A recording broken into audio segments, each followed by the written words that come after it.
אנחנו באזור הזה, במיוחד החברים שלי, נתקלים בדילמה מאוד מאוד קשה. אם יש לנו את חוף הים, יש לנו את כל הנושא של כשרויות, יש את הבעיות בשבת, או האם להעתיק את מקום המגורים למקום שהוא יותר קל מבחינת קיום תורה ומצוות, או שדווקא להישאר פה בגדר של מעט מן האור דוחה הרבה חושך. אני חושב שפה בתל אביב הרבה מן החושך דוחה מעט מן האור, לא רק דוחה, חונק גם.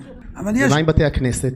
אם אנחנו עוזבים אז אין מניינים והם יסתגרו וסופם להיות מועדונים, לא יודע. זה לא הבעיה שלך, הבעיה שלך להציל את נפשך, חייך קודמים, ותציל אותם קודם כל, ואת בניך ובנותיך שיהיו וכן הלאה. דבר שני, הקדוש ברוך הוא אומר, עד שאתה נכנס לבית הכנסת להתפלל תפילת רבנן, בינתיים אתה לוקה על ראיות אסורות בתל אביב, חוף הים וכולי, שאני לא צריך את זה ממך.